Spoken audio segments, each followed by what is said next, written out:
वासुदेव संकर्षण आदि के मंत्रों का निर्देश तथा एक बिहू से लेकर 12 बिहू तक के बिहुओं का एवं 25 और 26 बिहू का वर्णन।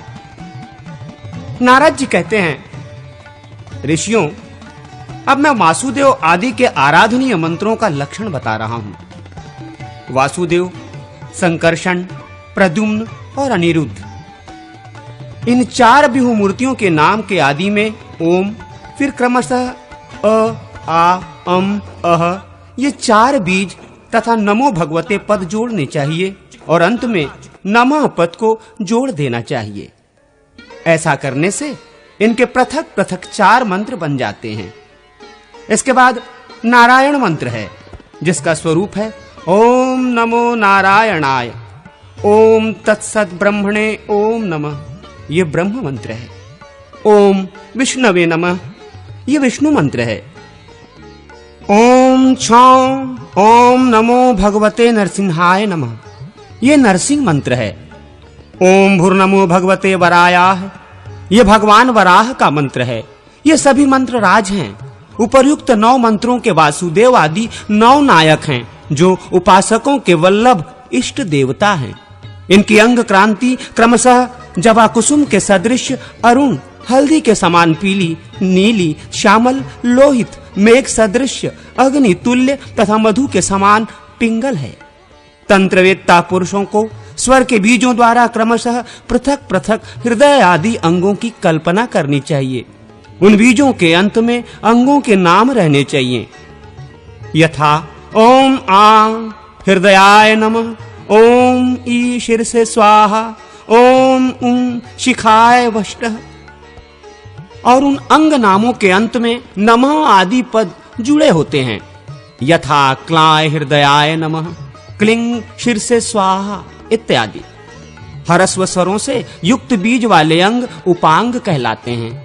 देवता के नाम संबंधी अक्षरों को पृथक पृथक करके उनमें से प्रत्येक के अंत में बिंदुवात्मक बीज का योग करके उसमें अंगन्यास करना भी उत्तम माना गया है। अथवा नाम के आदि अक्षर को दीर्घ स्वरों एवं ह्रस्व स्वरों से युक्त करके अंग उपांग की कल्पना करें और उनके द्वारा क्रमशः न्यास करें। हृदय आदि अंगों की कल्पना के लिए व्यंजनों का यही क्रम है। देवता के मंत्र का जो अपना स्वर बीज है, उसके अंत में उसका अपना नाम देकर अंग संबंधी नामों द्वारा पृथक पृथक 5 से लेकर 12 अंगों तक के न्यास वाक्य की कल्पना करके सिद्धि के अनुरूप उसका जप करें। हृदय, सिर, शिखा, कवच, नेत्र और अस्त्र, ये 6 अंग हैं। मूल मंत्र के बीजों का इन अंगों में न्यास करना चाहिए। 12 अंग ये हैं: हृदय, सिर, शिखा, हाथ, नेत्र, उदर, पीठ, बाहु, उरु, जानु, जंघा और पैर। इनमें क्रमशः न्यास करना चाहिए। ये गरुड़ संबंधी बीज मंत्र है, ये गदा मंत्र है, ये पुष्टि देवी संबंधी मंत्र है, ये श्री मंत्र है, ये 5 जन्य शंख का मंत्र है, ये वनमाला का और ये पद्म या पद्मनाभ का मंत्र है। बीज रहित पद वाले मंत्रों का अंगन्यास उनके पदों द्वारा ही करना चाहिए। नाम संयुक्त जातन्य पदों द्वारा हृदय आदि 5 अंगों में पृथक पृथक न्यास करें। पहले प्रणव का उच्चारण, फिर हृदय आदि पूर्वोक्त 5 अंगों के नाम क्रम ये हैं। उदाहरण के लिए यूं समझना चाहिए: ओम हृदयाय नमः इत्यादि। पहले प्रणव तथा हृदय मंत्र का उच्चारण करें, अर्थात ओम हृदयाय नमः कहकर हृदय का स्पर्श करें। फिर पराय शीर से स्वाहा बोलकर मस्तक का स्पर्श करें। तत्पश्चात इष्ट देव का नाम लेकर शिखा को छुएं, अर्थात वासुदेवाय शिखाय वषट बोलकर शिखा का स्पर्श करें। इसके बाद आत्मने कवचाय हूं बोलकर कवच न्यास करें। पुनः देवता का नाम लेकर अर्थात वासुदेवाय अस्त्राय फट बोलकर अस्त्र न्यास की क्रिया पूरी करें।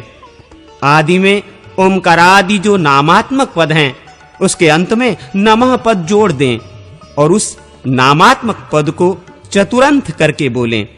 एक बिहू से लेकर षष्ठविंश बिहू तक के लिए ये समान मंत्र हैं। कनिष्ठा से लेकर सभी अंगुलियों के हाथ के अग्रभाग में प्रकृति का अपने शरीर में ही पूजन करें। पराय पद से एकमात्र परम पुरुष परमात्मा का बोध होता है, वही एक से दो हो जाता है, अर्थात प्रकृति और पुरुष दो व्यूहों में अभिव्यक्त होता है। ये व्यापक मंत्र है। वसु, अर्क, सूर्य और अग्नि ये त्रिव्यूहात्मक मूर्तियां हैं। इन तीनों में अग्नि का न्यास करके हाथ और संपूर्ण शरीर में व्यापक न्यास करें। वायु और अर्क का क्रमशः दाएं और बाएं दोनों हाथों की उंगलियों में न्यास करें तथा हृदय में मूर्तिमान अग्नि का चिंतन करें। त्रिव्यूह चिंतन का यही क्रम है। चतुर्व्यूह में चारों वेदों का न्यास होता है। ऋग्वेद का संपूर्ण देह तथा हाथ में व्यापक न्यास करना चाहिए। अंगुलियों में यजुर्वेद का, हथेलियों में अथर्ववेद का तथा हृदय और चरणों में शीर्ष स्थानीय सामवेद का न्यास करें। पंचव्यूह में पहले आकाश का पूर्ववत शरीर और हाथ में व्यापक न्यास करें, फिर उंगलियों में भी आकाश का न्यास करके वायु, ज्योति, जल और पृथ्वी का क्रमशः मस्तक, हृदय, गुहा और चरण इन अंगों में न्यास करें। आकाश, वायु, अग्नि, जल और पृथ्वी इन पांच तत्वों को पंचव्यूह कहा गया है। मन, श्रवण, त्वचा, नेत्र, रसना और नासिका इन 6 इंद्रियों को षड्व्यूह की संज्ञा दी गई है। मन का व्यापक न्यास करके शेष 5 का अंगुष्ठ आदि के क्रम से 5 उंगलियों में तथा सिर, मुख, हृदय, गुहा और चरण इन 5 अंगों में भी न्यास करें। ये करणात्मक व्यूह का न्यास कहा गया है। आदि मूर्ति जीव सर्वत्व व्याप आदि मूर्ति जीव सर्वत्व व्यापक है। भूर्लोक, भुवरलोक, स्वरलोक, महरलोक, जनलोक, तपोलोक और सत्यलोक ये 7 लोक सप्तव्यूह कहे गए हैं। इनमें से प्रथम भुवरलोक का हाथ एवं संपूर्ण शरीर में न्यास करें। भुवरलोक आदि 5 लोकों का अंगुष्ठ आदि के क्रम से 5 उंगलियों में तथा 7वें सत्यलोक का हथेली में न्यास करें। इस प्रकार ये लोकात्मक सप्तव्यूह हैं, जिसका पूर्वोक्त क्रम से शरीर में न्यास किया जाता है। अब यज्ञात्मक सप्तव्यूह का परिचय दिया जाता है। सप्त यज्ञ स्वरूप यज्ञ पुरुष परमात्मा देव श्री हरि संपूर्ण शरीर एवं सिर, ललाट, मुख, हृदय, गुहा और चरण में स्थित हैं, अर्थात उन अंगों में उनका न्यास करना चाहिए। वे यज्ञ इस प्रकार हैं: अग्निहोष्ट अग्निष्टोम, उकत्थ, षोडशी, वाजपेय, अतिरात्र और आप्तोर्याम ये 6 यज्ञ तथा 7वें यज्ञात्मा इन 7 रूपों को यज्ञमय सप्तव्यूह कहा गया है। बुद्धि, अहंकार, मन, शब्द, स्पर्श, रूप, रस और गंध ये 8 तत्व अष्टव्यूह रूप हैं। इनमें से बुद्धि तत्व का हाथ और शरीर में व्यापक न्यास करें। फिर उपर्युक्त 8 तत्वों का क्रमशः चरणों के तलवों, मस्तक, ललाट, मुख, हृदय, नाभि, गुहा, देश और पैर इन 8 अंगों में न्यास करना चाहिए। इन सबको अष्टव्यूहात्मक पुरुष कहा गया है। जीव, बुद्धि, अहंकार, मन, शब्द, स्पर्श, रूप, रस और गंध गुण इनका समुदाय 9 व्यूह है। इनमें से जीव का दोनों हाथों में अंगूठों में न्यास करें और शेष 8 तत्वों का क्रमशः दाहिने हाथ की तर्जनी से लेकर बाएं हाथ की तर्जनी तक 8 उंगलियों में न्यास करें। संपूर्ण देह, सिर, ललाट, मुख, हृदय, नाभि, गुहा, जानु और पाद इन 9 स्थानों में उपर्युक्त 9 तत्वों का न्यास करके इंद्र का पूर्ववत व्यापक न्यास किया जाए तो यही 10 व्यूहात्मक न्यास हो जाता है। दोनों अंगुष्ठों में, तलद्वय में, तर्जनी आदि 8 अंगुलियों में तथा सिर, ललाट, मुख, हृदय, नाभि, गुहा, उपस्थ और गुदा, जानुद्वय और पादद्वय इन 11 अंगों में 11 इंद्रियात्मक तत्वों का जो न्यास किया जाता है उसे एकादश व्यूह न्यास कहा गया है। ये 11 तत्व इस प्रकार हैं: मन, श्रवण, त्वचा, नेत्र, जिह्वा, नासिका, वाक, हाथ, पैर, गुदा और उपस्थ। मन का व्यापक न्यास करें। अंगुष्ठद्वय में श्रवण इंद्रियों का न्यास करके शेष त्वचा आदि 8 तत्वों का तर्जनी आदि 8 उंगलियों में न्यास करना चाहिए। शेष जो 11वां तत्व उपस्थ है उसका तलद्वय में न्यास करें। मस्तक, ललाट, मुख, हृदय, नाभि, चरण, गुहा, उरुद्वय, जंघा, गुल्फ और पैर, इन 11 अंगों में भी पूर्वोक्त 11 तत्वों का क्रमशः न्यास करें। विष्णु, मधुसूदन, त्रिविक्रम, वामन, श्रीधर, ऋषिकेश, पद्मनाभ, दामोदर, केशव, नारायण, माधव और गोविंद, ये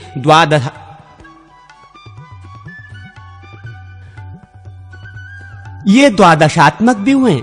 इनमें से विष्णु का तो व्यापक न्यास करें और शेष भगवान नामों का अंगुष्ठ आदि 10 उंगलियों एवं करतल में न्यास करके फिर पादतल, दक्षिण पाद, दक्षिण जानु, दक्षिण कटी, सिर, शिखा, वक्ष, वाम कटी, मुख, वाम जानु और वाम पाद आदि में भी न्यास करना चाहिए। ये 12 व्यूह हुआ। अब पंचविंश एवं षड्विंश व्यूह का परिचय दिया जाता है। पुरुष, बुद्धि, अहंकार, मन, चित्त, शब्द, स्पर्श, रस, रूप, गंध, श्रोत्र, त्वचा, नेत्र, जिह्वा, नासिका, वाक, हाथ, पैर, गुदा, उपस्थ, भूमि, जल, तेज, वायु और आकाश, ये 25 तत्व हैं। इनमें से पुरुष का सर्वांग में व्यापक न्यास करके 10 का अंगुष्ठ आदि में न्यास करें। शेष का करतल, सिर, ललाट, मुख, हृदय, नाभि, गुहा, उरु, जानु, पैर, उपस्थ, हृदय और मूर्धा में क्रमशः न्यास करें। इन्हीं में सर्वप्रथम परम पुरुष परमात्मा को सम्मिलित करके उनका पूर्ववत व्यापक न्यास कर दिया जाए तो षड्विंश व्यूह का न्यास संपन्न हो जाता है। विद्वान पुरुष को चाहिए कि अष्टदल कमल चक्र में प्रकृति का चिंतन करके उसका पूजन करें। उस कमल के पूर्व, दक्षिण, पश्चिम और उत्तर दलों में हृदय आदि 4 अंगों का न्यास करें। अग्निकोण आदि के दलों में अस्त्र एवं वैंतेय, गरुड़ आदि को पूर्ववत स्थापित करें। इस तरह पूर्वादि दिशाओं में इंद्रादि दिक्पालों का चिंतन करें। इन सब के ध्यान पूजन की विधि एक सी है। सूर्य, सोम और अग्नि रूप त्रिव्यूह में अग्नि का स्थान मध्य में है। पूर्वादि दिशाओं में दलों में जिनका आवास है उन देवताओं के साथ कमल की कर्णिका में नाभस आकाश की भांति व्यापक आत्मा तथा मानस अंतरात्मा विराजमान है। साधक को चाहिए कि वो संपूर्ण मनोरथों की सिद्धि के लिए तथा राज्य पर विजय पाने के लिए विश्वरूप परमात्मा का यजन करे। संपूर्ण व्यूहों, हृदय आदि 5 अंगों, गरुड़ आदि तथा इंद्र आदि दिक्पालों के साथ ही उन श्री हरि की पूजा का विधान है। ऐसा करने वाला उपासक संपूर्ण कामनाओं को प्राप्त कर सकता है। अंत में विश्वक्सेन की नाम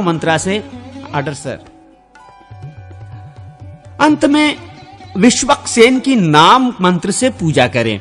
नाम के साथ रौ बीज लगा लें, अर्थात रौ विश्वस्नाय नमः बोलकर उनके लिए पूजनोपचार अर्पित करें। मुद्राओं के लक्षण। नारद जी कहते हैं, मुनिगण, अब मैं मुद्राओं का लक्षण बताऊंगा। सानिध्य, सन्निधापिनी आदि मुद्रा के प्रकार भेद हैं। पहली मुद्रा अंजलि है, दूसरी वंदनी है और तीसरी ये हृदयानुगा है। बाएं हाथ की मुट्ठी से दाहिने हाथ के अंगूठों को बांध लें और बाएं अंगुष्ठ को ऊपर उठा रखें। सारांश ये है कि बाएं और दाएं दोनों हाथों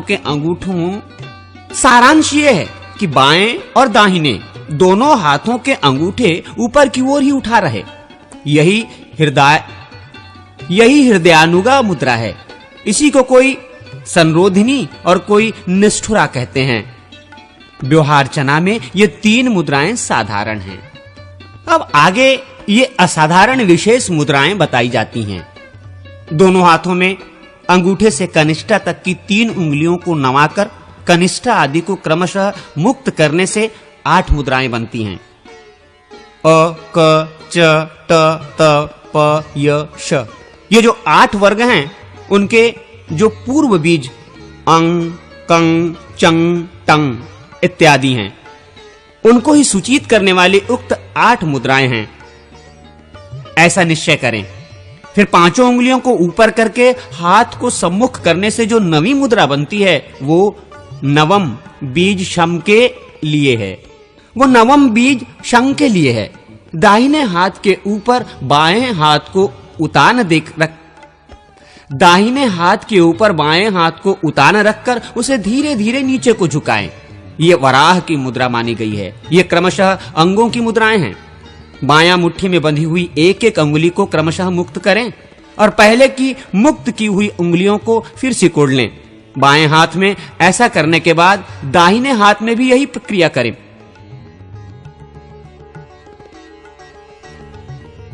बाएं हाथ में ऐसा करने के बाद दाहिने हाथ में भी यही क्रिया करें।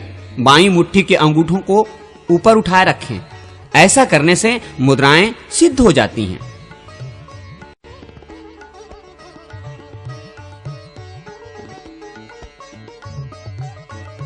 शिष्यों को दीक्षा देने की विधि का वर्णन।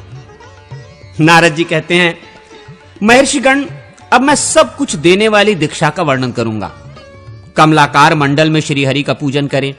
दशमी तिथि को समस्त यज्ञ संबंधी द्रव्य का संग्रह एवं संस्कार शुद्धि करके रख लें। नरसिंह बीज मंत्र सोम से 100 बार उसे अभिमंत्रित करके उस मंत्र के अंत में फट्ट लगाकर बोलें तथा राक्षसों का विनाश करने के उद्देश्य से सब ओर सरसों छीटें। फिर वहां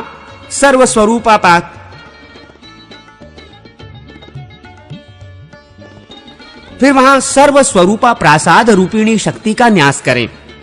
सर्वाषधियों का संग्रह करके बिखेरने के उपयोग में आने वाली सरसों आदि वस्तुओं को शुभ पात्र में रखकर साधक वासुदेव मंत्र से उनका 100 बार अभिमंत्रण करें। तदनंतर वासुदेव से लेकर नारायण पर्यंत पूर्वोक्त 5 मूर्तियों वासुदेव, संकर्षण, प्रद्युम्न, अनिरुद्ध तथा नारायण के मूल मंत्रों द्वारा पंचगव्य तैयार करें। वासुदेव, संकर्षण, प्रद्युम्न, अनिरुद्ध तथा नारायण के मूल मंत्रों द्वारा पंचगव्य तैयार करें और कुशाग्र से पंचगव्य छिड़ककर उस भूमि का प्रोक्षण करें। फिर वासुदेव मंत्र से उत्तान हाथ के द्वारा समस्त विकिर वस्तुओं को सबूर बिखेरें। उस समय पूर्वाभिमुख खड़ा हो मन ही मन भगवान विष्णु का चिंतन करते हुए 3 बार उस विकिर वस्तुओं को सबूर छींटें। तत्पश्चात वर्धनी सहित कलश पर स्थापित भगवान विष्णु का अंग सहित पूजन करें। Order sir. तत्पश्चात वर्धनी सहित कलश पर स्थापित भगवान विष्णु का अंग सहित पूजन करें। अस्त्र मंत्र से वर्धनी को 100 बार अभिमंत्रित करके अविच्छिन्न जलधारा से सींचते हुए उसे ईशान कोण की ओर ले जाएं। कलश को पीछे ले जाकर विकिर पर स्थापित करें। विकिर द्रव्यों को कुश द्वारा एकत्र करके कुंभेश और करकरी का यजन करें। पंचरत्न युक्त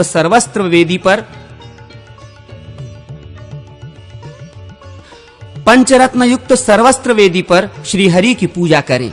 अग्नि में भी उनकी अर्चना करके पूर्ववत मंत्रों द्वारा उनका संतर्पण करें। तत्पश्चात पुंडरीक मंत्र से उखा पात्र विशेष का प्रक्षालन करके उसके भीतर सुगंध युक्त घी पूत दें। इसके बाद साधक उसमें गाय का दूध भरकर वासुदेव मंत्र से उसका अवेक्षण करें और संकर्षण मंत्र से सुसंस्कृत किए गए दूध में धृताक्त चावल छोड़ दें। Order sir. दूध में धृताक्त चावल छोड़ दें। उसके बाद प्रद्युम्न मंत्र से करछुल द्वारा उस दूध और चावल का आलोडन करके धीरे धीरे उसे उलाटे पलाटें। जब खीर या चरु पक जाए तब आचार्य अनिरुद्ध मंत्र पढ़कर उसे आग से नीचे उतार दें। तदनंतर उस पर जल छिड़के और धृतात्लेपन करके हाथ में भस्म लेकर उसके द्वारा नारायण मंत्र से ललाट एवं पार्श्व भागों में ऊर्ध्व पुंड्र करें। इस प्रकार सुंदर संस्कार युक्त चरु के 4 भाग करके एक भाग इष्ट देव को अर्पित करें, दूसरा भाग कलश को चढ़ावें, तीसरे भाग में अग्नि में 3 बार आहुति दें और चौथे भाग को गुरु शिष्यों के साथ बैठकर खाएं। इससे आत्मशुद्धि होती है। दूसरे दिन एकादशी को प्रातः काल ऐसे वृक्ष से दातन लें जो दूध वाला हो। उस दातन को नारायण मंत्र से 7 बार अभिमंत्रित कर लें। उसका दंत शुद्धि के लिए उपयोग करके फिर उसे त्याग दें।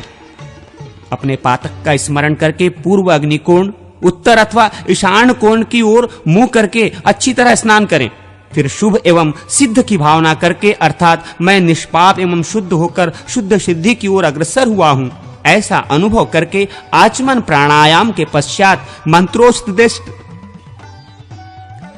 मंत्रोपदेष्टा गुरु भगवान विष्णु से प्रार्थना करके उनकी परिक्रमा के पश्चात पूजा गृह में प्रवेश करें।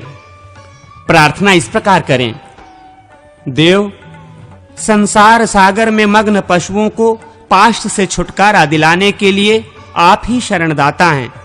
आप सदा अपने भक्तों पर वात्सल्य भाव रखते हैं। देव आज्ञा दीजिए, प्राकृत पाश बंधनों से बंधे हुए इन पशुओं को आज आपकी कृपा से मैं मुक्त करूंगा। देवेश्वर श्री हरि से इस प्रकार प्रार्थना करके पूजा गृह में प्रविष्ट हों। गुरु पूर्ववत अग्नि आदि की धारणाओं द्वारा शिष्य भूत समस्त पशुओं का शोधन करके संस्कार करने के पश्चात उनका वासुदेवादि मूर्तियों से संयोग करें।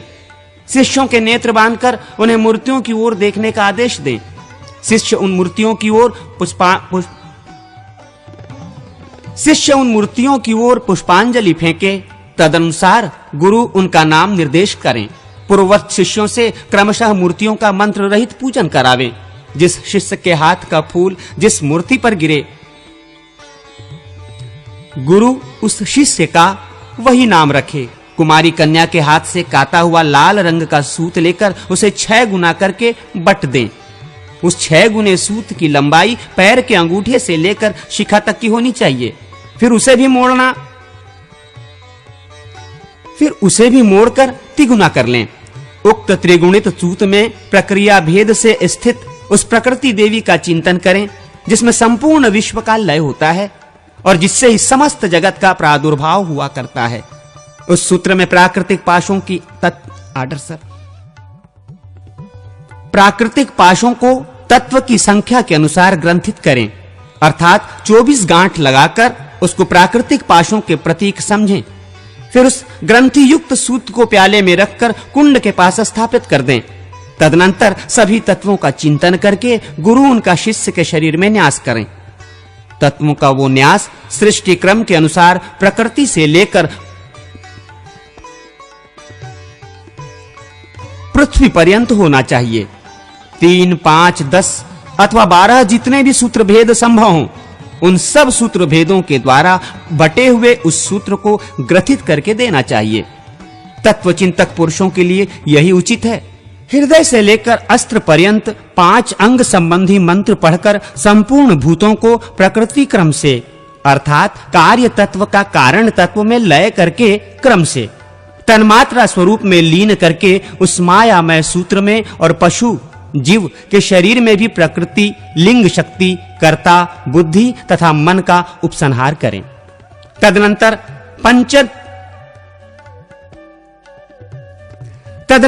पंच तन्मात्र, बुद्धि, कर्म और पंच महाभूत, इन 12 रूपों में अभिव्यक्त द्वादशात्मा का सूत्र और शिष्य के शरीर में चिंतन करें। तत्पश्चात इच्छा अनुसार सृष्टि की संपात विधि से हवन करके सृष्टि क्रम से एक-एक के लिए 100-100 आहुतियां देकर पूर्णाहुति करें। प्याले में रखे हुए ग्रथित सूत्र को ऊपर से ढककर उसे कुंभेश को अर्पित करें। फिर यथोचित रीति से अधिवासन करके भक्त शिष्य को दीक्षा दें। करनी, कैंची, धूल या बालू, खड़िया, मिट्टी और अन्य उपयोगी वस्तुओं का भी संग्रह करके उन सबको अपने वाम भाग में स्थापित कर दें। फिर मूल मंत्र से उसका स्पर्श करके अधिवासित करें। तत्पश्चात श्री हरि के स्मरण पूर्वक कुशों पर भूतों के लिए बलि दें और कहें नमो भूतेभ्य। इसके बाद चंदों, कलशों और लड्डुओं से मंडप को सुसज्जित करके मंडल के भीतर भगवान विष्णु का पूजन करें। फिर अग्नि को घी से तृप्त करके शिष्यों को पास बुलाकर बद्ध पद्मासन से बिठावें और दीक्षा दें।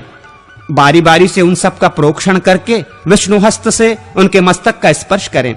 प्रकृति से विकृति पर्यंत अभिभूत और अधिदैवत सहित संपूर्ण सृष्टि को आध्यात्मिक करके अर्थात सबको अपने आत्मा में स्थित मानकर हृदय में ही क्रमशः उसका संहार करें। इससे तन्मात्र स्वरूप हुई सारी सृष्टि जीव के समान हो जाती है। इसके बाद कुंभेश्वर से प्रार्थना करके गुरु पूर्वोक्त सूत्र का संस्कार गुरु पूर्वोक्त सूत्र का संस्कार करने के अनंतर अग्नि के समीप आ उसको अपने पास ही रख लें। फिर मूल मंत्र से सृष्टि के लिए 100 आहुतियां दें। इसके बाद उदासीन भाव से स्थित सृष्टि को पूर्णाहुति अर्पित करके गुरु श्वेतरज बालू हाथ में लेकर उसे मूल मंत्र से 100 बार अभिमंत्रित कर लें। फिर उसके शिष्य के हृदय पर ताड़न करें। उस समय वियोगवाची क्रियापद से युक्त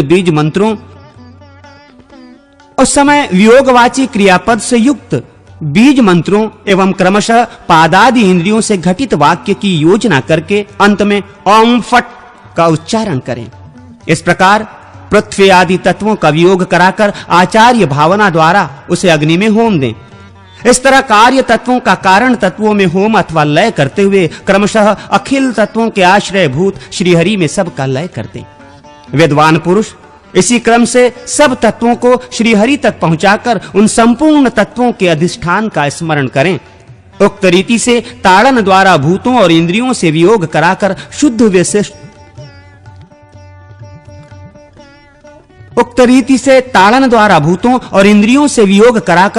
हुए शिष्य को अपनावें और प्रकृति से उसकी समता का संपादन करके पूर्वोक्त अग्नि में उसके उस प्राकृत भाव का भी हवन कर दें। फिर गर्भाधान, जात कर्म, भोग और लय का अनुष्ठान करके उस कर्म के निमित्त वहां 8-8 बार तदनंतर आचार्य पूर्णाहुति द्वारा शुद्ध तत्व का उद्धार करके अप्राकृत प्रकृति पर्यंत संपूर्ण जगत का क्रमानुसार परम तत्व में लय कर दे। उस परम तत्वों को भी ज्ञान योग से परमात्मा में विलीन करके बंधन मुक्त एवं जीव को अविनाशी परमात्म पद में प्रतिष्ठित करें। तत्पश्चात विद्वान पुरुष यह अनुभव करें कि शिष्य शुद्ध बुद्ध परमानंद संदोह में निमग्न एवं कृतकृत्य हो चुका है। ऐसा चिंतन करने के पश्चात गुरु पूर्णाहुति दें। इस प्रकार दीक्षा कर्म की समाप्ति होती है। अब मैं उन प्रयोग संबंधी मंत्रों का वर्णन करता हूं जिनसे दीक्षा, होम और लय संपादित होते हैं। अर्थात भूतों को मुझसे अलग करो, इस मंत्र से ताड़न करने का विधान है। इसके द्वारा भूतों से वियोजन बिलगाव होता है। यहाँ वियोजन के 2 मंत्र हैं। एक तो वही है जिसका ऊपर वर्णन हुआ है और दूसरा इस प्रकार है, मैं भूतों को अपने से दूर गिराता हूं। इस मंत्र से आपातन वियोजन करके पुनः दिव्य प्रकृति से यों संयोजन किया जाता है। उसके लिए मंत्र सुनो। अब होम मंत्र का वर्णन करता हूं, उसके बाद पूर्णाहुति का मंत्र बताऊंगा। ये होम मंत्र है और ये पूर्णाहुति मंत्र है। पूर्णाहुति के पश्चात तत्व में शिष्य को संयुक्त करें। विद्वान पुरुष इसी तरह समस्त तत्वों का क्रमशः शोधन करें। तत्वों के अपने अपने बीज के अंत में नमः पद जोड़कर ताड़नादि पूर्वक तत्व शुद्धि का संपादन करें। ये क्रमशः संयोजन और होम के मंत्र हैं। तदनंतर पूर्णाहुति का विधान है। इसी प्रकार उत्तरवर्ती कर्मों में भी प्रयोग किया जाता है।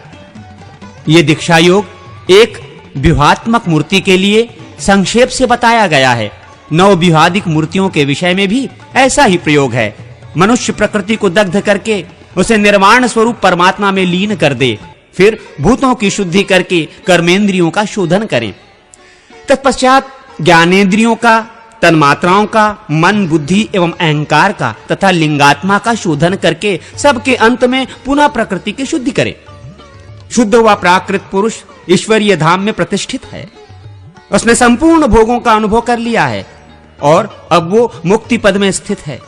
इस प्रकार ध्यान करें और पूर्णाहुति दें। यह अधिकार प्रदान करने वाली दीक्षा है। पूर्वोक्त मंत्र के अंगों द्वारा आराधना करके तत्व समूह को समभाव प्रकृत्यवस्था में पहुंचाकर क्रमशः इसे रीति से शोधन करें। अंत में साधक अपने को संपूर्ण सिद्धियों से युक्त परमात्म रूप से स्थित अनुभव करते हुए पूर्णाहुति दे। ये साधक विषयक दीक्षा कही गई है।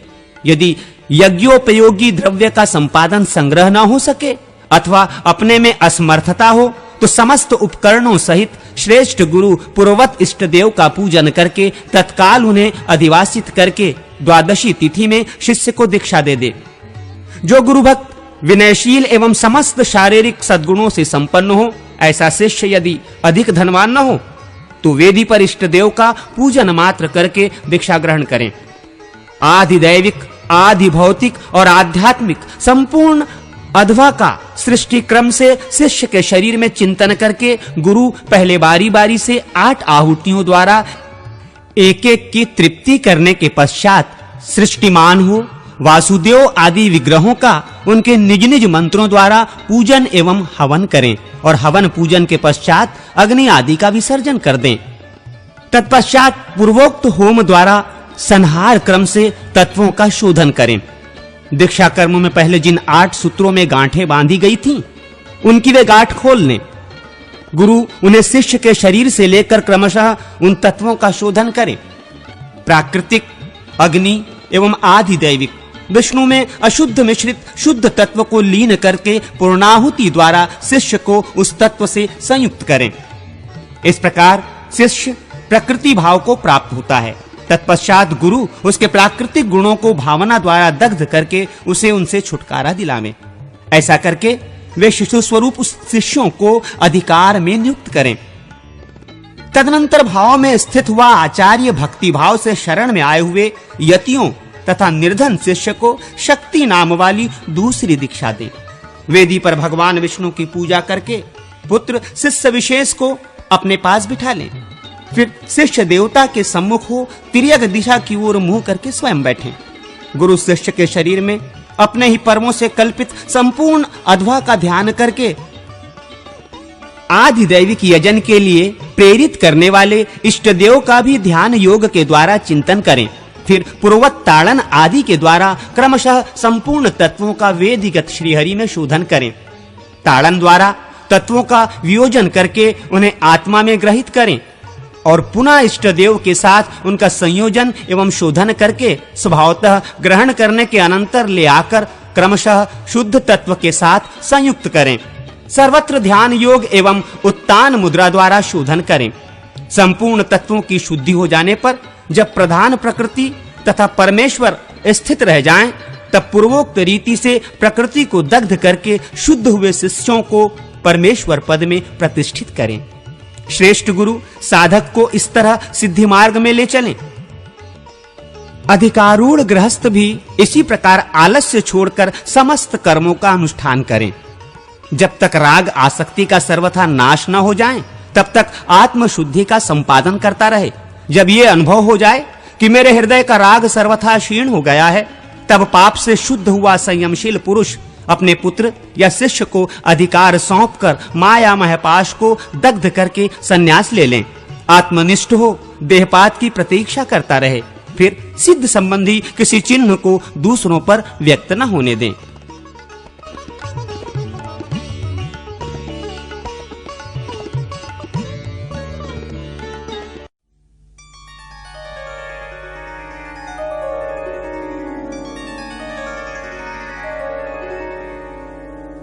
आचार्य के अभिषेक का विधान। नारद जी कहते हैं, महर्षियों, अब मैं आचार्य के अभिषेक का वर्णन करूंगा, जिसे पुत्र अथवा पुत्रोपम श्रद्धालु शिष्य संपादित कर सकता है।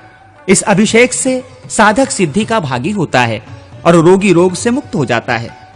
राजा को राज्य और स्त्री को पुत्र की प्राप्ति होती है। इससे अंतःकरण के मल का नाश होता है। मिट्टी के बहुत से घड़ों में उत्तम रत्न रखकर एक स्थान पर स्थापित करें। पहले एक घड़ा बीच में रखें, फिर उसके चारों ओर घट स्थापित करें।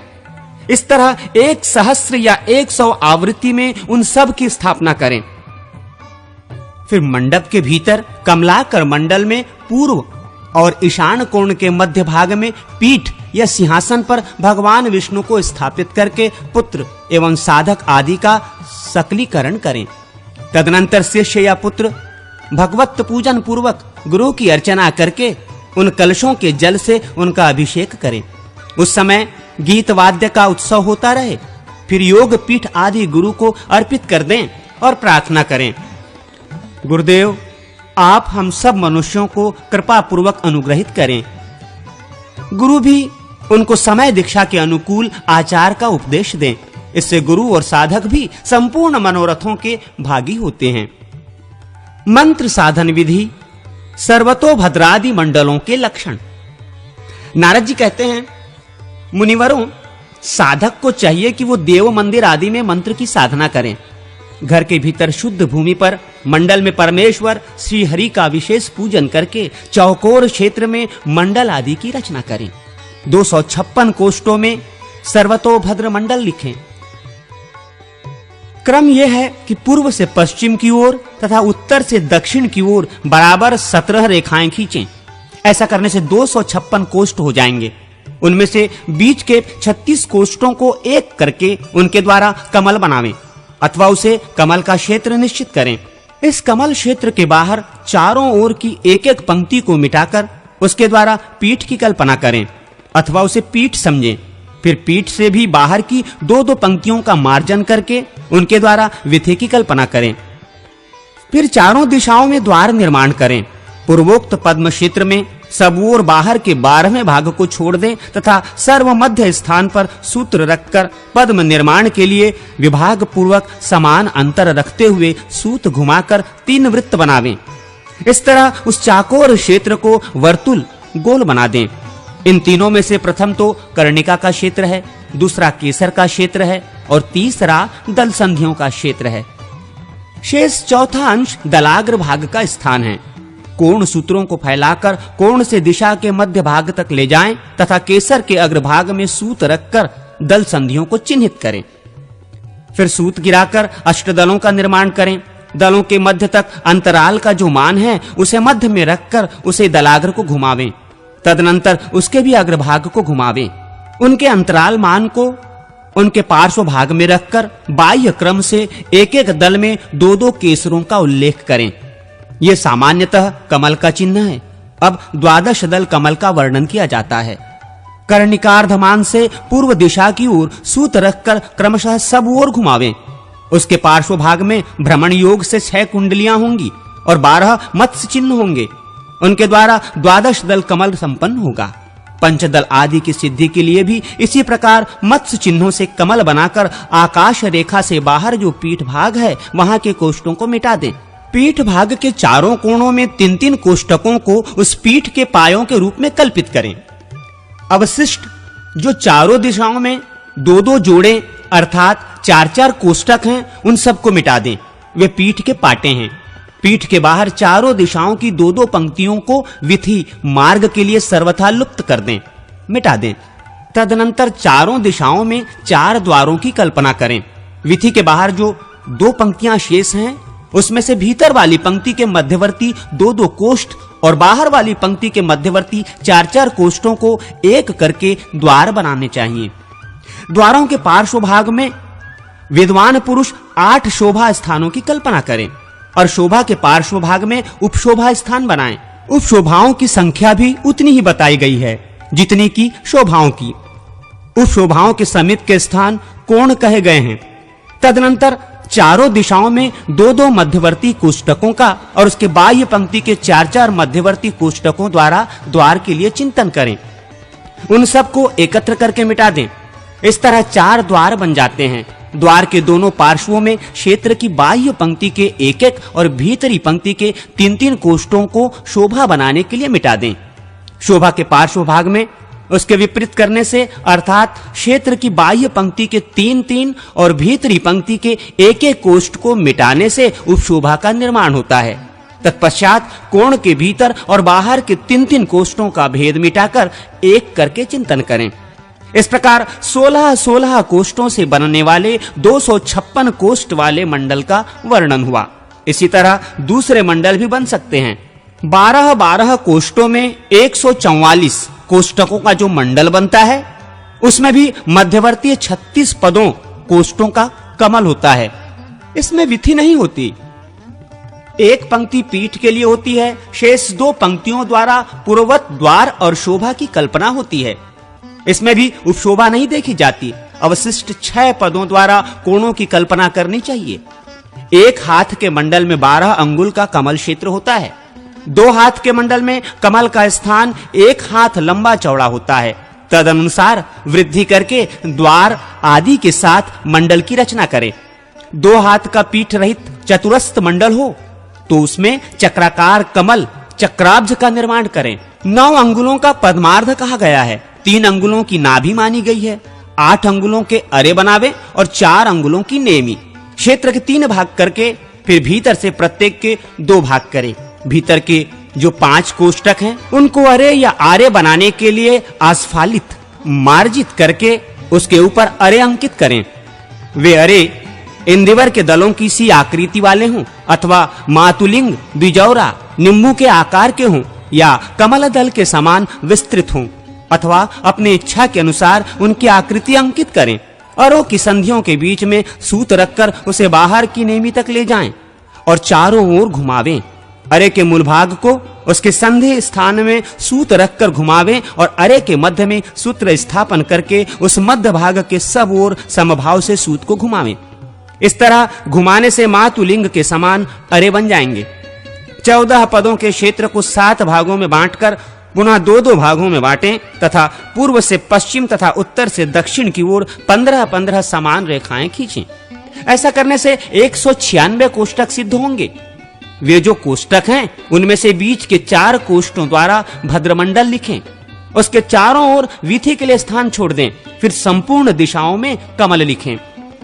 उन कमलों के चारों ओर विथि के लिए 1-1 कोष्ठ का मार्जन कर दें। तत्पश्चात मध्य के 2-2 कोष्ठ ग्रीवा भाग के लिए विलुप्त कर दें। फिर बाहर के जो 4 कोष्ठ हैं उनमें से 3-3 को सब ओर मिटा दें। बाहर का 1-1 कोष्ठ ग्रीवा के पार्श्व भाग में शेष रहने दें। उसे द्वार शोभा की संज्ञा दी गई है। बाह्य कोणों में 7 को छोड़कर भीतर भीतर के 3-3 कोष्ठों का मार्जन कर दें। इसे नवनाल या नवभाग मंडल कहते हैं। उसकी 9 नाभियों में नवयूह स्वरूप श्री हरि का पूजन करें।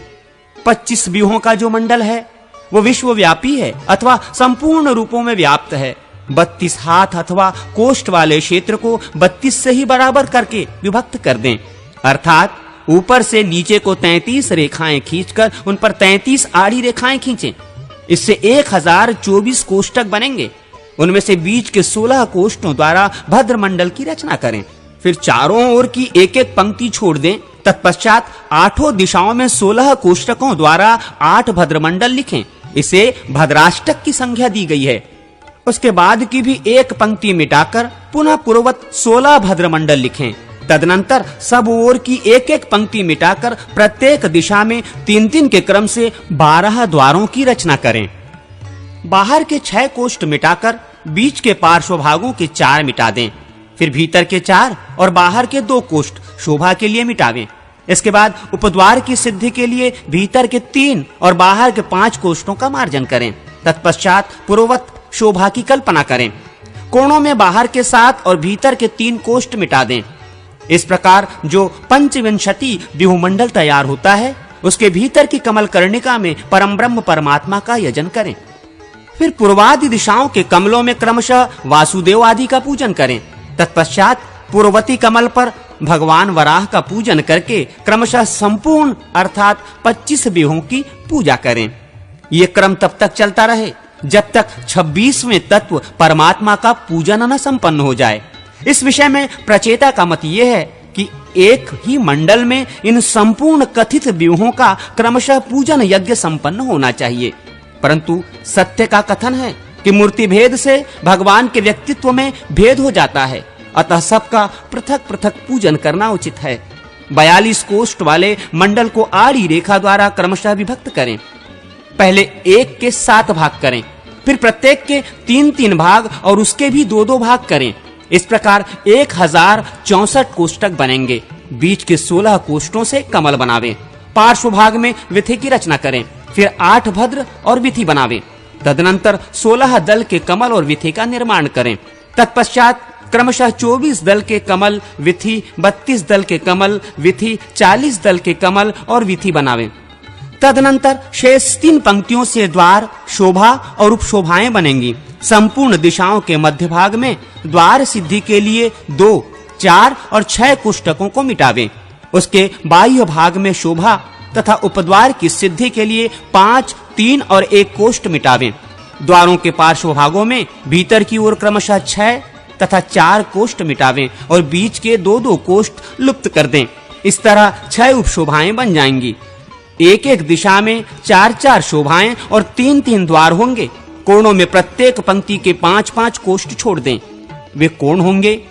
इस तरह रचना करने पर सुंदर अभिष्ट मंडल का निर्माण होता है। भद्र मंडल आदि की पूजन विधि का वर्णन।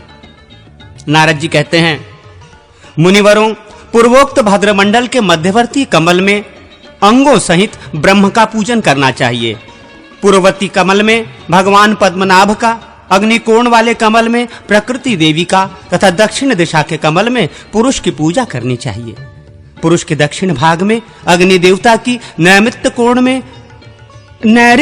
में नैऋति की, पश्चिम दिशा वाले कमल में वरुण की, वायव्य कोण में वायु की, उत्तर दिशा के कमल में आदित्य की तथा ईशान कोण वाले कमल में ऋग्वेद एवं यजुर्वेद का पूजन करें। द्वितीय आवरण में इंद्र आदि दिक्पालों का और षोडश वाले कमल में क्रमशः सामवेद, अथर्ववेद, आकाश, वायु, तेज, जल, पृथ्वी, मन, श्रोत्र, त्वचा, नेत्र, रसना, घ्राणेन्द्रिय, भूर्लोक, भुवरलोक तथा 16वें में स्वरलोक का पूजन करना चाहिए।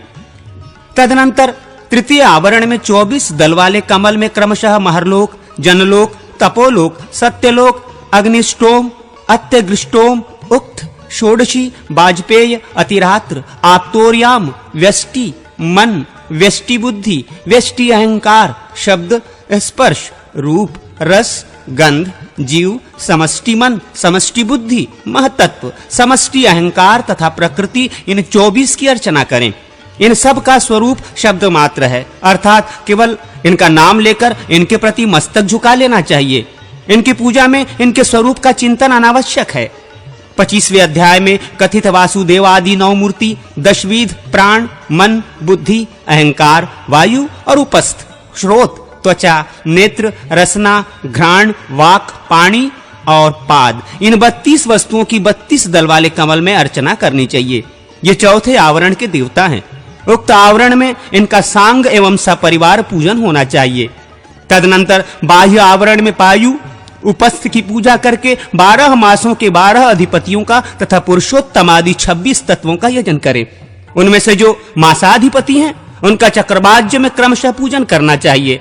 8, 6, 5 या 4 प्रकृतियों का भी पूजन वहीं करना चाहिए। तदनंतर लिखित मंडल में विभिन्न रंगों के चूर्ण डालने का विधान है। कहां किस रंग के चूर्ण का उपयोग है, ये सुनो। कमल की कर्णिका पीले रंग की होनी चाहिए। समस्त रेखाएं बराबर और श्वेत रंग की रहें। 2 हाथ के मंडल में रेखाएं अंगूठे के बराबर मोटी होनी चाहिए। 1 हाथ के मंडल में उनकी मोटाई आधे अंगूठे के समान रखनी चाहिए। रेखाएं श्वेत बनाई जाएं। कमल को श्वेत रंग से और संधियों को काले या श्याम नीले रंग से रंगना चाहिए। केशर लाल पीले रंग के हों। कोणगत कोष्ठों को लाल रंग के चूर्ण से भरना चाहिए। इस प्रकार योग पीठ को सभी तरह के रंगों से यथेष्ट विभूषित करना चाहिए। लता वल्लरियों और पत्तों से आदि से विधि की शोभा बढ़ावे। पीठ के द्वार को श्वेत रंग से सजावे और शोभा स्थानों को लाल रंग के चूर्ण से भरें। उपशोभाओं को नीले रंग से विभूषित करें। कोणों के शंखों को श्वेत चित्रित करें। यह भद्र मंडल में रंग भरने की बात बताई गई है। अन्य मंडलों में भी इसी तरह विविध रंगों के चूर्ण भरने चाहिए। त्रिकोण मंडल को श्वेत, रक्त और कृष्ण रंग से अलंकृत करें। द्विकोण को लाल और पीले रंग से। चक्राब्ज में जो नाभि स्थान है उसे कृष्ण रंग के चूर्ण से विभूषित करें। चक्राब्ज के अरों को पीले और लाल रंग से रंगें। नेमी को नीले तथा लाल रंग से सजावें और बाहर की रेखाओं को श्वेत, श्याम, अरुण, काले एवं पीले रंगों से रंगें। अगहनी चावल का पीसा हुआ चूर्ण आदि श्वेत रंग का काम करता है। कुसुम्भ आदि का चूर्ण लाल रंग की पूर्ति करता है। पीला रंग हल्दी के चूर्ण से तैयार होता है। जले हुए चावल के चूर्ण से काले रंग की आवश्यकता पूर्ण होती है। शमी पत्र आदि से श्याम रंग का काम लिया जाता है।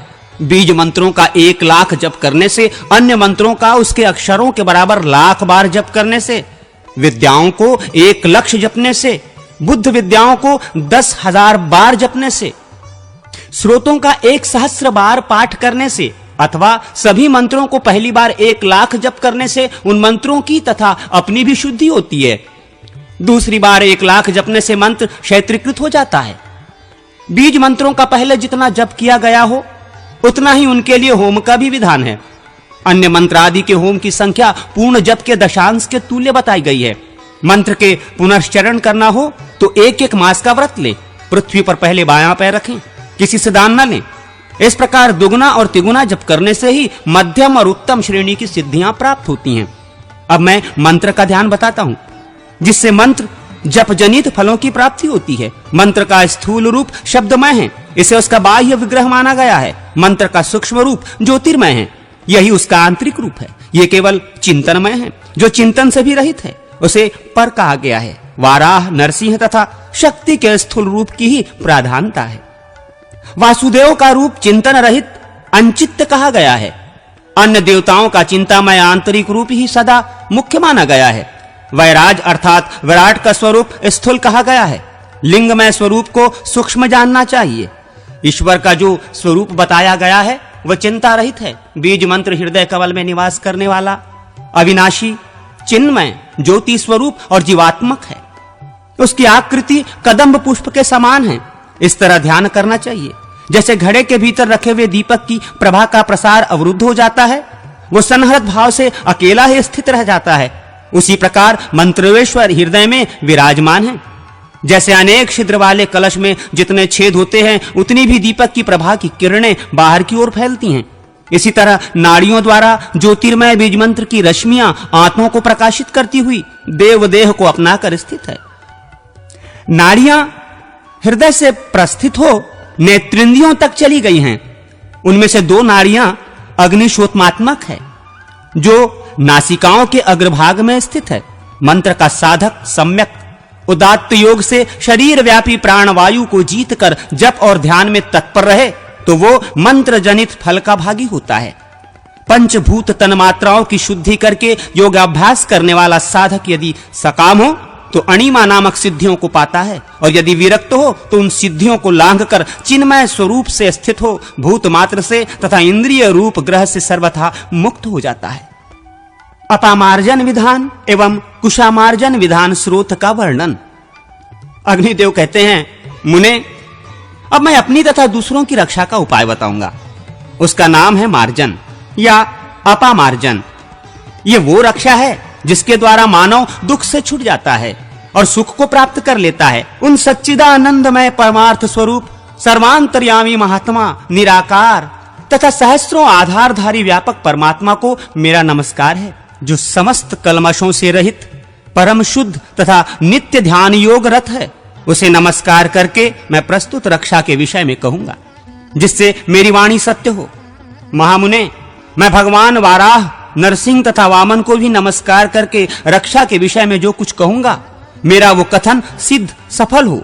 मैं भगवान त्रिविक्रम त्रिलोकी को 3 पगों से नापने वाले विराट स्वरूप श्री राम, वैकुंठ, नारायण तथा नर को भी नमस्कार करके जो कहूंगा, वो मेरा वचन सत्य सिद्ध हो। भगवान वराह, नरसिंहेश्वर, वामनेश्वर, त्रिविक्रम, हयग्रीवेश, सर्वेश तथा ऋषिकेश, मेरा सारा अशुभ हर लीजिए। किसी से भी पराजित न होने वाले परमेश्वर अपने अखंडित प्रभावशाली चक्र आदि 4 आयुधों से समस्त दुष्टों का संहार कर डालिए। प्रभो, आप अमूक रोगी या प्रार्थी के संपूर्ण पापों को हर लीजिए और उसके लिए पूर्णतया कुशल क्षेम का संपादन कीजिए।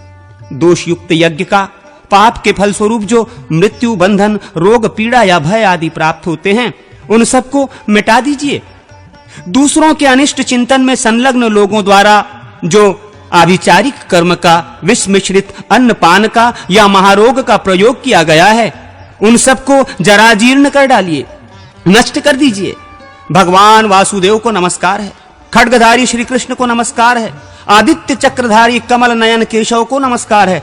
कमल पुष्प के केसरों की भांति पीत निर्मल वस्त्र धारण करने वाले भगवान पीतांबर को प्रणाम है। जो महासमर में शत्रुओं के कंधों से धृष्ट होता है, ऐसे चक्र के चालक भगवान चक्रपाणी को नमस्कार है। अपने दृष्टा पर उठाई हुई पृथ्वी को धारण करने वाले वेद विग्रह एवं शेष सव्यासाई महान यज्ञ वराह को नमस्कार है। दिव्य सिंह आपके केशांत प्रतप्त सुवर्ण के समान कांतिमान हैं, नेत्र प्रज्वलित पावक के समान तेजस्वी हैं तथा आपके नखों का स्पर्श वज्र से भी अधिक तीक्ष्ण है। आपको नमस्कार है। अत्यंत लघुकाय तथा ऋगु, यजु और साम तीनों वेदों से विभूषित आप कश्यप कुमार वामन को नमस्कार है। फिर विराट रूप से पृथ्वी को लांघ जाने वाले आप त्रिविक्रम को नमस्कार है। वराह रूपधारी नारायण समस्त पापों के फल रूप से प्राप्त संपूर्ण दुष्ट रोगों को कुचल दीजिए। बड़े बड़े दाढ़ों वाले महावराह पाप जनित फल को मसल डालिए, नष्ट कर दीजिए। विकटानन नरसिंह आपका दंत प्रांत अग्नि के समान जाज्वल्यमान है। आरती नाशन आक्रमणकारी दुष्टों को देखिए और अपनी दहाड़ से उन सब का नाश कीजिए। वामन रूपधारी जनार्दन ऋक, यजुः एवं सामवेद के गूढ़ तत्वों से भरी वाणी द्वारा इस आर्त जन के समस्त दुखों का शमन कीजिए। गोविंद इसके त्रिदोष जज, सन्निपात तज, आगंतुक, एकाहिक, द्विकाहिक, त्राहिक तथा अत्यंत उग्र चातुर्थिक ज्वर को एक सतत बने रहने वाले ज्वर को भी शीघ्र शांत कर दीजिए। इसकी वेदना को मिटा दीजिए। इस दुखिया के नेत्र रोग, शिरोरोग, उदर रोग, श्वासावरोध, अतिश्वास दमा, परिताप, कंपन, गुदरोग, नासिका रोग, पाद रोग, कुष्ठ रोग, क्षय रोग, कामला आदि रोग, अत्यंत दारुण प्रमेह, भगंदर, अतिसार, मुखरोध, वलगुल्ली, अश्मरी पथरी, मृच्छकृच्छ तथा अन्य महाभयंकर रोगों को भी दूर कीजिए। भगवान वासुदेव के संकीर्तन मात्र से जो भी वातज, पित्तज, कफज, सन्निपातज, आगंतुक तथा लूता, मकरी, विस्फोट, फोड़े आदि रोग हैं, वे सभी अपमार्जित होकर शांत हो जाएं। वे सभी भगवान विष्णु के नाम उच्चारण के प्रभाव से विलुप्त हो जाएं। वे समस्त रोग श्रीहरि के चक्र से प्रतिहित होकर क्षय को प्राप्त हों। अच्युत, अनंत एवं गोविंद इन नामों के उच्चारण रूप औषध से संपूर्ण रोग नष्ट हो जाते हैं। ये मैं सत्य सत्य कहता हूं। स्थावर जंगम कृत्रिम दंत्रोदूत, नक्कोद्रूत, आकाशोद्रूत तथा लुतादि से उत्पन्न एवं अन्य जो भी दुखप्रद विष हों, भगवान वासुदेव का संकीर्तन, उनका प्रशमन करें। बाल रूपधारी श्रीहरि श्री कृष्ण के चरित्र का कीर्तन ग्रह, पेत ग्रह, डाकिनी ग्रह, वेताल, पिशाच, गंधर्व, यक्ष, राक्षस, शकुनी, पुतना आदि ग्रह, विनायक ग्रह, मुखमंडिका, क्रूर रेवती, वृद्ध रेवती, वृद्धि का नाम से प्रसिद्ध उग्र ग्रह एवं मात्र ग्रह, इन सभी बाल ग्रहों का नाश करें। भगवान आप नरसिंह के दृष्टपात से जो भी वृद्ध, बाल तथा युवा ग्रह हो, वे दग्ध हो जाएं। जिनका मुख सटा समूह से विकराल प्रतीत होता है, वे लोक हितैषी महाबलवान भगवान नरसिंह समस्त बाल ग्रहों को निशेष कर दें। महासिंह नरसिंह ज्वालामालाओं से आपका मुखमंडल उज्जवल हो रहा है। अग्निलोचन सर्वेश्वर समस्त ग्रहों का भक्षण कीजिए। वासुदेव आप सर्वात्मा परमेश्वर जनार्दन हैं। इस व्यक्ति के जो भी रोग, महान उत्पात, विष, महाग्रह, क्रूर भूत, दारुण ग्रह पीड़ा तथा ज्वाला गर्दभक्त आदि शस्त्र शत जनित दोष हो, उन सब का कोई भी रूप धारण करके नाश करें। देव श्रेष्ठ चित्त ज्वालामालाओं से अत्यंत भीषण सुदर्शन चक्र को प्रेरित करके समस्त दुष्ट रोगों का शमन कीजिए। महाभयंकर सुदर्शन, तुम प्रचंड ज्वालाओं से सुशोभित और महान शब्द करने वाले हो, अतः संपूर्ण दुष्ट राक्षसों का संहार करो। वे तुम्हारे प्रभाव से क्षय को प्राप्त हों। पूर्व, पश्चिम, उत्तर और दक्षिण दिशा में सर्वात्मा नरसिंह अपनी गर्जना से रक्षा करें। स्वर्गलोक में, भूलोक में, अंतरिक्ष में तथा आगे पीछे अनेक रूपधारी भगवान जनार्दन रक्षा करें। देवता, असुर और मनुष्यों सहित यह संपूर्ण जगत भगवान विष्णु का ही स्वरूप है। इस सत्य के प्रभाव से इसके दुष्ट रोग शांत हों। श्री विष्णु के स्मरण मात्र से पाप समूह तत्काल नष्ट हो जाते हैं। इस सत्य के प्रभाव से इसके समस्त दूषित रोग शांत हो जाएं। यज्ञेश्वर विष्णु देवताओं द्वारा प्रशंसित होते हैं। इस सत्य के प्रभाव से मेरा कथन सत्य हो, शांति हो, मंगल हो, इसका दुष्ट रोग शांत हो। मैंने भगवान वासुदेव के शरीर से प्रादुर्भूत कुशों से इसके रोगों को नष्ट किया है। नर नारायण और गोविंद इसका आपामार्जन करें। श्रीहरि के वचन से इसके संपूर्ण दुखों का शमन हो जाए। समस्त रोगादि के निवारण के लिए अपमार्जन स्रोत प्रशस्त हैं। मैं श्री हरि हूं, कुशा विष्णु हैं, मैंने तुम्हारे रोगों का नाश कर दिया है। निर्वाण आदि दीक्षा की सिद्धि के उपदेश से संपादनीय संस्कारों का वर्णन। अग्निदेव कहते हैं, ब्रह्मन, बुद्धिमान पुरुष निर्वाणादि दीक्षाओं में 48 संस्कार करावें। उन संस्कारों का वर्णन सुनिए जिससे मनुष्य देवतुल्य हो जाता है। सर्वप्रथम योनि में गर्भाधान, तदनंतर पुंसवन संस्कार करें, फिर सीमांतोन्नयन, जात कर्म, नामकरण, अन्नप्राशन, चूड़ा कर्म, 4 ब्रह्मचर्य व्रत, वैष्णवी, पार्थी, भौतिकी और श्रोतिकी, गोदान, समावर्तन, 7 पाक यज्ञ, अष्टका, अनवष्टका, पार्षण श्राद्ध, श्रावणी, आग्रायणी, चैत्री एवं आयुष्य जी, 7 हरवी यज्ञ, आधान, अग्निहोत्र दर्श, पार्णमास, चातुर्मास्य, पशुबंध तथा सौत्रामणि, 7 सोम संस्थाएं, यज्ञ श्रेष्ठ, अग्निष्ट होम, अत्यगिष्ट होम, उकत्थ, षोडशी, वाजपेय, अतिरात्र एवं आप्तोर्याम, सहश्रेष यज्ञ, हिरण्याग्रि, हिरण्याक्ष, हिरण्यमित्र, हिरण्यपाणी, हेमाक्ष, हेमांग, हेमसूत्र, हिरण्यास्य, हिरण्याङ्ग, हेमजिह्व, हिरण्यवान और सब यज्ञों का स्वामी अश्वमेघ यज्ञ तथा 8 गुण सर्वभूत दया, क्षमा, आर्जव, शौच, अनायास, मंगल, अकृपणता और अस्पृहा, ये संस्कार करें। इष्ट देव के मूल मंत्र से 100 आहुतियां दें। सौर, शाक्त, वैष्णव तथा शैव सभी दिशाओं में ये समान माने गए हैं। इस संस्कारों से संस्कृत होकर मनुष्य भोग मोक्ष को प्राप्त करता है। वो संपूर्ण रोगादि से मुक्त होकर देववत हो जाता है। मनुष्य अपने इष्ट देवता के जप, होम, पूजन तथा ध्यान से इच्छित वस्तु को प्राप्त करता है। पवित्रारोपण, भूत शुद्धि, योग पीठस्थ देवताओं द्वारा तथा प्रधान देवता के पार्षद। अग्निदेव कहते हैं, मुने, अब मैं पवित्रारोपण की विधि बताऊंगा। वर्ष में एक बार किया गया पवित्रारोपण संपूर्ण वर्ष भर की हुई श्रीहरि की पूजा का फल देने वाला है। आषाढ़ शुक्ला एकादशी से लेकर कार्तिक की शुक्ला एकादशी तक के बीच में काल में ही पवित्रारोपण किया जाता है। प्रतिपदा धनद तिथि है। द्वितीया आदि तिथियां क्रमशः लक्ष्मी आदि देवताओं की है।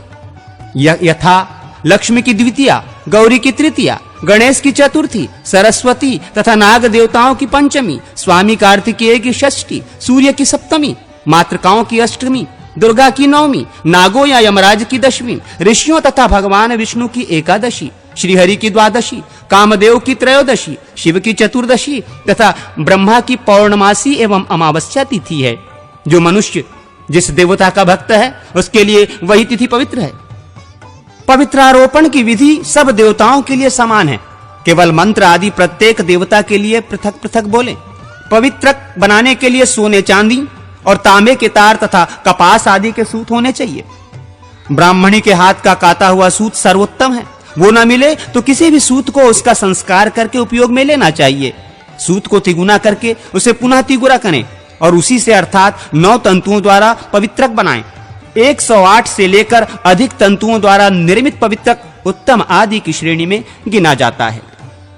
पवित्रारोपण के पूर्व इष्ट देवता से इस प्रकार प्रार्थना करें, प्रभो, क्रियालोज जनित दोष को दूर करने के लिए आपने जो साधन बताया है, देव वही मैं कर रहा हूं।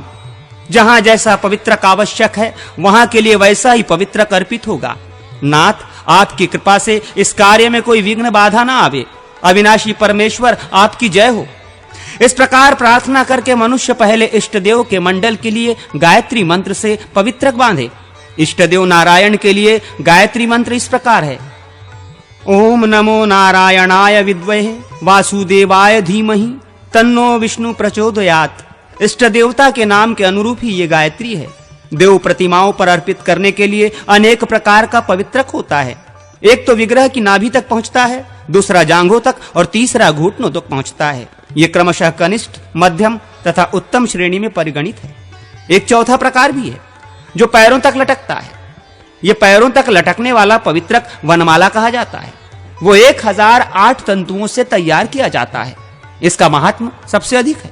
साधारण माला अपनी शक्ति के अनुसार बनाई जाती है, अथवा वो 16 अंगुल से दुगनी बड़ी होनी चाहिए। कर्णिका, केसर और दल आदि से युक्त जो यंत्र या चक्र आदि मंडल है, उस मंडल को जो नीचे से ऊपर तक ढक ले, ऐसा पवित्रक उसके ऊपर चढ़ाना चाहिए। एक छत्र और एक आब्ज आदि मंडल चक्र में उस मंडल का मान जितने अंगुल का हो, उतने अंगुल मान वाला पवित्रक अर्पित करना चाहिए। वेदी पर अपने 27 अंगुल के माप का पवित्रक अर्पित करें। आचार्यों के लिए, पिता माता आदि के लिए तथा पुस्तक पर चढ़ाने के लिए, जो स्वयं धारण करने के लिए जो पवित्रक बनावें, वो नाभि तक ही लंबा होना चाहिए। उसमें 12 गांठें लगी होनी चाहिए तथा उस पवित्रक पर गंध, चंदन, रोली या केसर लगाया गया हो, वो उसी में रंगा गया हो। ब्राह्मण वनमाला में 2-2 अंगुल की दूरी पर क्रमशः 108 गांठें रहनी चाहिए, अथवा कनिष्ठ, मध्यम तथा उत्तम पवित्रक में क्रमशः 12, 24 और 36 गांठें रखनी चाहिए। मंद, मध्यम और उत्तम मालार्थी पुरुषों को अनामिका, मध्यमा और अंगुष्ठ से पवित्रक माला ग्रहण करनी चाहिए, अथवा कनिष्ठ आदि नाम वाले पवित्रक में समान रूप से 12-12 ही गांठें होनी चाहिए। केवल तंतुओं की संख्या में और लंबाई में भेद होने से उनकी भिन्न संख्याएं मानी जाती हैं।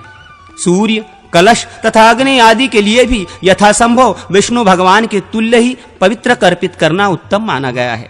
पीठ के लिए पीठ की लंबाई के अनुसार तथा कुंड के लिए भी मेखला पर्यंत लंबा पवित्रक होना चाहिए।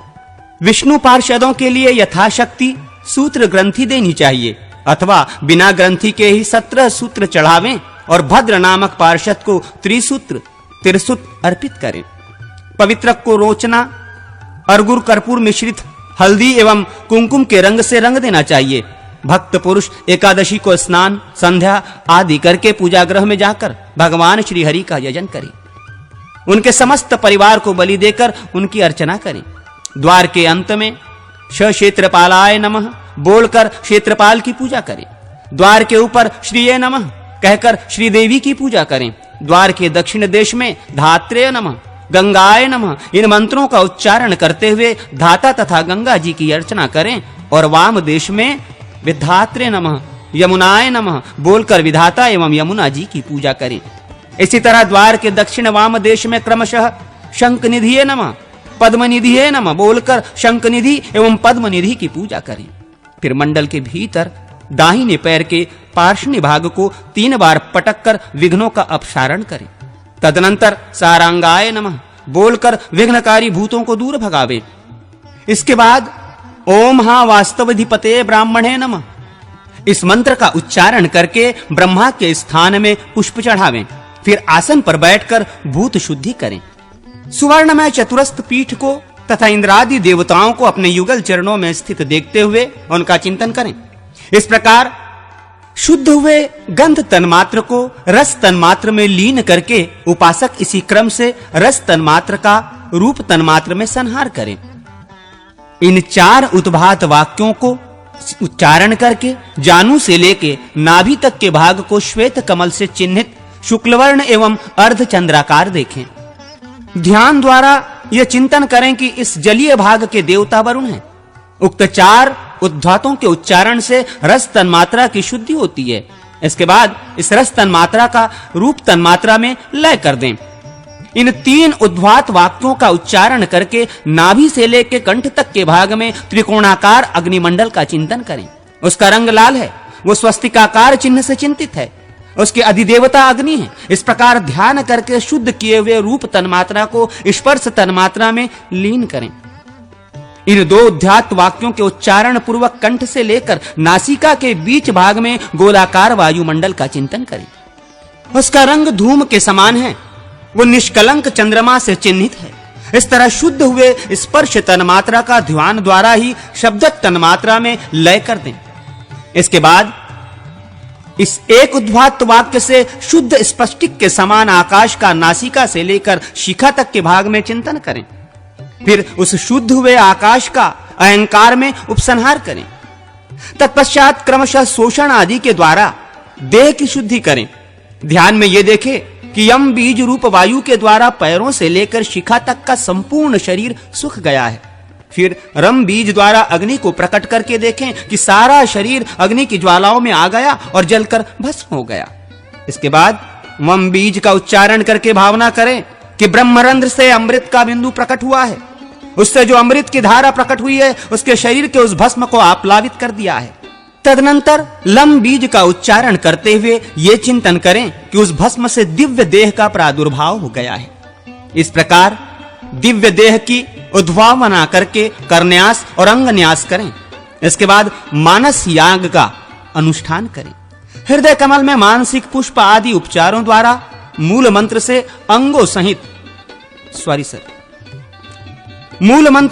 अंगों सहित देवेश्वर भगवान विष्णु का पूजन करें। वे भगवान भोग और मोक्ष देने वाले हैं। भगवान से मानसिक पूजा स्वीकार करने के लिए इस प्रकार प्रार्थना करनी चाहिए। देवेश्वर केशव, आपका स्वागत है। मेरे निकट पधारिए और यथार्थ रूप से भावना द्वारा प्रस्तुत इस मानसिक पूजा को ग्रहण कीजिए। योग पीठ को धारण करने वाली आधार शक्ति कूर्म, अनंत शेषनाग तथा पृथ्वी का पीठ के मध्य भाग में पूजन करना चाहिए। तदनंतर अग्निकोण आदि चारों कोणों में क्रमशः धर्म, ज्ञान, वैराग्य तथा ऐश्वर्य का पूजन करें। पूर्व आदि मुख्य दिशाओं में अधर्म, अज्ञान, अवैराग्य, अनैश्वर्य की अर्चना करें। पीठ के मध्य भाग में सत्वादि गुणों का, कमल का, माया और अविद्या नामक तत्वों का, काल तत्व का, सूर्यादि मंडल का तथा पक्षीराज गरुड़ का पूजन करें। पीठ के वायव्य कोण में ईशान कोण तक गुरु पंक्ति की पूजा करें। गण, सरस्वती, नारद, नलकुबर, गुरु पादुका, परम गुरु और उनकी पादुका की पूजा ही गुरु पंक्ति की पूजा है। सर्वसिद्धि और परसिद्धि शक्तियों की केसरों में पूजा करनी चाहिए। पूर्व सिद्धि शक्तियां ये हैं: लक्ष्मी, सरस्वती, प्रीति, कीर्ति, शांति, कांति, पुष्टि तथा तुष्टि। इनकी क्रमशः पूर्व आदि दिशाओं में पूजा की जानी चाहिए। इसी तरह इंद्र आदि 10 दिक्पालों का भी उनकी दिशाओं में पूजन आवश्यक है। इन सब के बीच में श्री हरि विराजमान हैं। प्रसिद्धा शक्तियां धृति, श्री, रति तथा कांति आदि हैं। मूल मंत्र से भगवान अच्युत की स्थापना की जाती है। पूजा के प्रारंभ में भगवान से यूं प्रार्थना करें: हे भगवान, आप मेरे सम्मुख हो, ओम अभिमुखो भव। पूर्व दिशा में मेरे समीप स्थित हो। इस तरह प्रार्थना करके स्थापना के पश्चात अर्धपाद्य आदि निवेदन कर गंध आदि उपचारों द्वारा मूल मंत्र से भगवान अच्युत की अर्चना करें। इस प्रकार अग्निकोण आदि दिशाओं में क्रम से मूल बीज द्वारा अंगों का पूजन करें। पूर्व, दक्षिण, पश्चिम और उत्तर दिशा में मूर्त्यात्मक आवरण की अर्चना करें। वासुदेव, संकर्षण, प्रद्युम्न और अनिरुद्ध ये 4 मूर्तियां हैं। अग्निकोण आदि कोणों में क्रमशः श्री, रति, धृति और कांति की पूजा करें। ये भी श्री हरि की मूर्तियां हैं। अग्नि आदि कोणों में क्रमशः शंख, चक्र, गदा और पद्म की परिचर्या करें। पूर्वादि दिशाओं में श्रांग, मुशल, खड्ग तथा वनमाला की अर्चना करें। उसके बाह्य भाग में पूर्वादि दिशाओं में क्रमशः इंद्र, अग्नि, यम, निऋति, वरुण, वायु, कुबेर तथा ईशान की पूजा करके नैऋत्य और पश्चिम के बीच में अनंत की तथा पूर्व और ईशान के बीच में ब्रह्मा जी की अर्चना करें। इनके मध्य भाग में व्रज आदि अस्त्रमय आवरणों का पूजन करें। इनके भी ब्रह्म भाग में दिक्पालों के वाहन रूप आवरण पूजनीय होते हैं। पूर्वादि में क्रम से ऐरावत, छाग, भैंसा, वानर, मत्स्य, मृग, शश, खरगोश, वृषभ, कूर्म और हंस इनकी पूजा करनी चाहिए। इनके भी ब्राह्म भाग में पृष्म, गर्भ और कुमुद आदि द्वारपालों की पूजा की विधि कही गई है। पूर्व से लेकर उत्तर तक प्रत्येक द्वार पर 2-2 द्वारपालों की पूजा आवश्यक है। तदनंतर श्री हरि को नमस्कार करके बाह्य भाग में बलि अर्पण करें। श्री ओम विष्णु पार्षदभ्यो नमः बोलकर बलिपीठ पर उसके लिए बलि समर्पित करें। ईशान कोण में ओम विश्वासय विपश्चेनात्मक नमः इस मंत्र से विश्वक्सेन की अर्चना करें। इसके बाद भगवान के दाहिने हाथ में रक्षा सूत्र बांधें। उस समय भगवान से इस प्रकार कहें: प्रभो, जो 1 वर्ष तक निरंतर की हुई आपकी पूजा के संपूर्ण फल की प्राप्ति में हेतु है, वो पवित्रारोहण या पवित्रारोपण कर्म करने वाला है। उसके लिए ये कौस्तुक मंगल सूत्र धारण कीजिए। ओम नमः। इसके बाद भगवान के समीप उपवास आदि का नियम ग्रहण करें और इस प्रकार कहें: मैं उपवास के साथ नियम पूर्वक रहकर इष्ट देव को संतुष्ट करूंगा। देवेश्वर, आज से लेकर जब तक वैशेषिक विशेष उत्सव का दिन न आ जाए, तब तक काम, क्रोध आदि सारे दोष मेरे पास किसी तरह भी न फटकने पावें। व्रती यजमान यदि उपवास करने में असमर्थ हो तो नक्त व्रत रात में भोजन किया करें। हवन करके भगवान की स्तुति के बाद उनका विसर्जन करें। भगवान का नित्य पूजन लक्ष्मी की प्राप्ति कराने वाला है। ओम श्री श्रीधराय त्रैलोक्य मोहनाय नमः, ये भगवान की पूजा के लिए मंत्र है। पवित्रारोपण के लिए